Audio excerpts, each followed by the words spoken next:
5 number question, यदि sec theta बराबर 13/का है जी 12 हो तो अन्य सभी त्रिकोणमितीय अनुपात परिकलित कीजिए।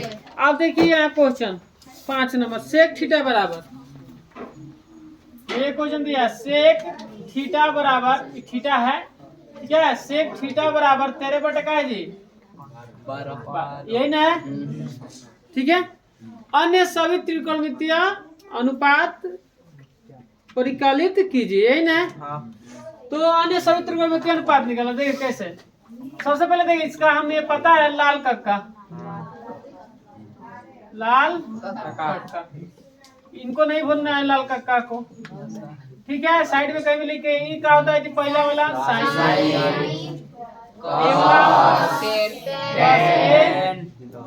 टेन होता है, समझ में। अब तो साइन का उल्टा तो पता ही है, कोस का उल्टा पता है, टेन का उल्टा पता है, सब उल्टा तो पता है, सीधा पता है तो उल्टा भी कर सकते हैं उसका। उल्टा हम बताएं ना किसका उल्टा कितना होता है। साइन है, देखिए साइन ऐसे ही लिखते हैं, ऐसे ध्यान से देखिए। चलिए तो अब देखिए यहाँ क्वेश्चन, सेक अन्य सभी त्रिकोणमितीय, मतलब देखिए सेक को हटा दीजिए, मतलब सेक तो दिया ही है, तो एक मतलब cos sine tan cot cosec, इस सब का करना है, हमें निकालना है, इस सब का मान निकालना है। बात समझ में आ रहा है। तो ये देखिए हमें पता है कि सेक थीटा बराबर, देखिए सेक किसका उल्टा होता है जी, कॉस का। कॉस का उल्टा क्या होता है, सेक। तो सेक थीटा बराबर क्या हो जाए, होगा ना। तो सेक थीटा बराबर, अब सूत्र पता है, कर्ण बटा, आराम से पढ़िए आराम से। तो देखिए 13/, चले तो एक त्रिभुज हम बना देते हैं, एक त्रिभुज बनाते हैं। तो कर्ण कितना है जी 13 ठीक है, एबीसी नाम डाल देते हैं। आधार कितना है 12 ठीक है, कोई दिक्कत। इसमें देखिए कोण के नाम नहीं दिया है, ए बी सी कुछ नहीं दिया है, बस थीटा दिया है। तो जैसे वैसे हम क्या किए, कोई दिक्कत आ रहा है समझ में। चलिए तो सबसे पहले त्रिभुज ए बी सी में देखेंगे। अब बताइए ये भुजा हमें निकालना पड़ेगा ना, लंब निकालना पड़ेगा लंब ठीक है। तो हम क्या करेंगे यहाँ ए सी कर्ण स्क्वायर बराबर क्या होता है, रूट अंडर लंब स्क्वायर होता है ना, सूत्र तो याद है आपको। तो कर्ण स्क्वायर बराबर क्या होता है, लंब स्क्वायर। तो कर्ण बराबर क्या होता है जी, रूट अंडर लंब स्क्वायर प्लस। बात समझ में है।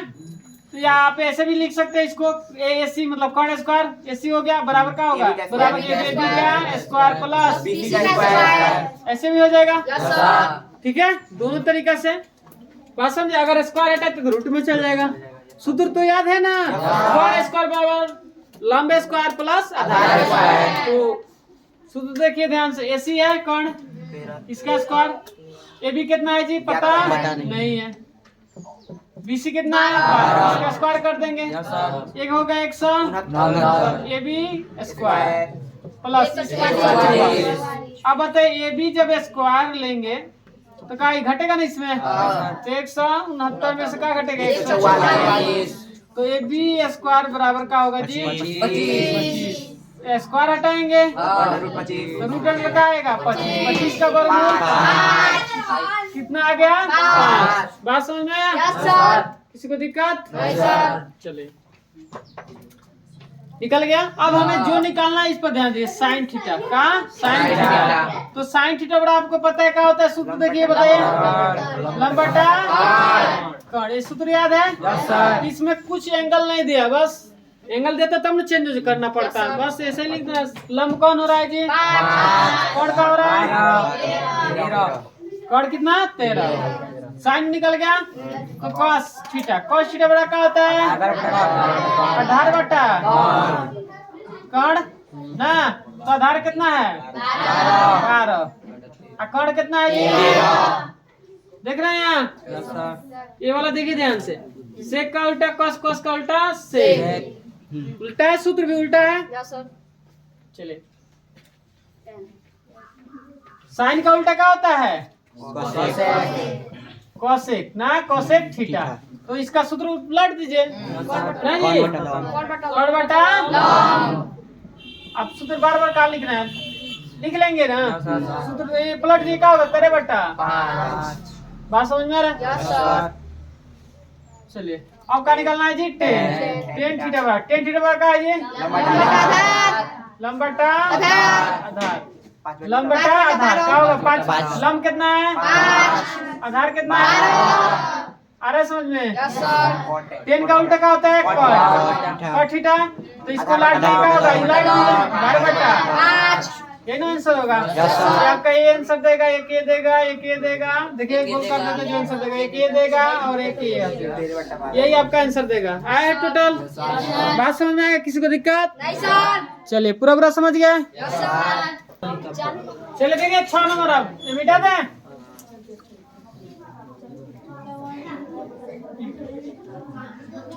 इसे रहने देता है ना जी?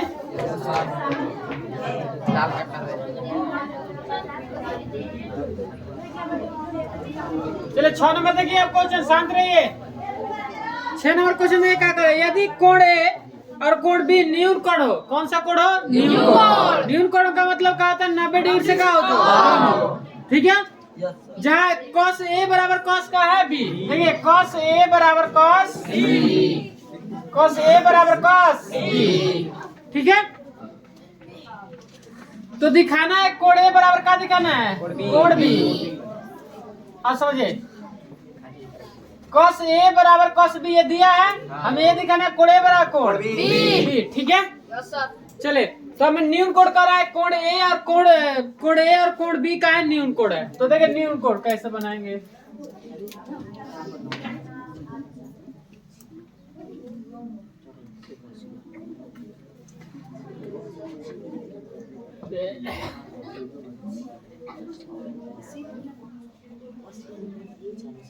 क्या हो गया? समकोण ना।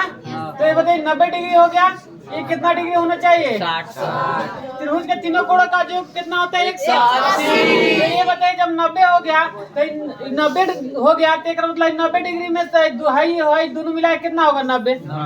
त्रिभुज के तीनों कोणों का योग हो गया 180 डिग्री होता है। तो जब एक यह कोण हो गया 90, तो बताइए 90 में से दोनों होगा कि नहीं होगा? होगा। हो सकता है 45 हो या मतलब 60 हो या 30 हो ना। तो ये हो गया कौन कोण हो गया? न्यून कोण। ए और बी ये न्यून कोण होगा। यहाँ का रहेगा सी। बात समझ में? किसी को दिक्कत? ये आप ऐसे चित्र बना लिए होंगे ए बी सी। तो ऐसे नहीं होगा। कोण ए और कोण बी दिया हमें, कौन कोण? न्यून कोण। तो बताइए जब ये 90 करेंगे तो ये 90 डिग्री बचा, दोनों में मिला के कितना डिग्री होना चाहिए? 90। बात समझ में? तो cos ए बराबर cos का दिया है जी? तो हमें दिखाना है कोण ए बराबर कोण बी। चलिए दिखाते हैं। cos ए बराबर cos बी। ये आपको क्या किया है? दिया है ना। चलिए ध्यान से देखिए। cos ए बराबर cos थीटा बराबर क्या होता है? आधार बटा cos थीटा बराबर आधार बटा। तो जब हम a लेंगे तो ये क्या हो जाएगा बताइए? आधार क्या होगा? AC आधार होगा। बात समझिए फिर। cos थीटा बराबर आधार बटा सूत्र याद है? आधार बटा cos थीटा बराबर आधार बटा। तो जब हम a लेंगे तो लंब होगा, तो ये क्या होगा? AC आधार हो गया तो कोण क्या होगा? आ रहा समझ में? किसी को दिक्कत नहीं सर? अब देख cos अगर हम b लेते हैं क्या? b। तो जब b लेंगे तो बताइए क्या हो जाएगा? तो b लेंगे तो ये लंब होगा। तो सूत्र में क्या होता है? आधार बटा कोण। तो ये लंब हो गया तो आधार क्या होगा? BC। और कोण क्या होगा जी? किसी को दिक्कत नहीं सर? बोले आ रहा है समझ में? तो आप देखिए यहाँ ए से क्या हो जाएगा? खत्म। तो AC बराबर क्या मिलेगा?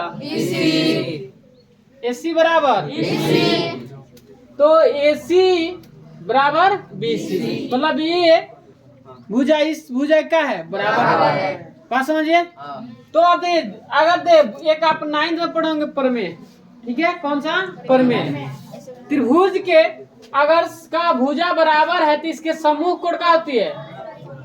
समूह कोण बराबर। इसके सामने के कोण कौन है? ए, ठीक है। इसके सामने के कोण कौन है? बी। अगर ये देखिए समूह, देखिए भुजा जब बराबर है, ठीक है, जब भुजा का ये भुजा इसके बराबर है तो इसके सामने के कोण ये बराबर, इसके सामने एक कोण ये बराबर, ठीक है। बात समझ में आ रहा है? तो AC के सामने एक कोण का है बी और BC के सामने एक कोण का है ए, तो इसलिए हम लिख सकते हैं कोण ए बराबर कोण बी। बात समझे? बात समझ में आ रहा है? ऐसे आप इस प्रमेय 9th पढ़ोगे, आप यहाँ लिख सकते हैं यदि किसी त्रिभुज की दो भुजाएं बराबर हो तो उसके समूह कोण भी क्या होते हैं? तो दो भुजाएं बराबर है तो इसके ये भी भुजा इसके बराबर, ये भी भुजा इसके बराबर, तो इसके समूह कोण का सामने वाला कोण का होगा बराबर। इसके भुजा के सामने एक कोण है, इसके इस भुजा के सामने एक कोण है, इसलिए कोण ये बराबर कोण बी। बात समझ में आया? कोई दिक्कत? ये हमें क्या करना था? सिद्ध करना था। हाँ, बात समझ में आया? क्यों हुआ बता दिया हम क्यों हुआ।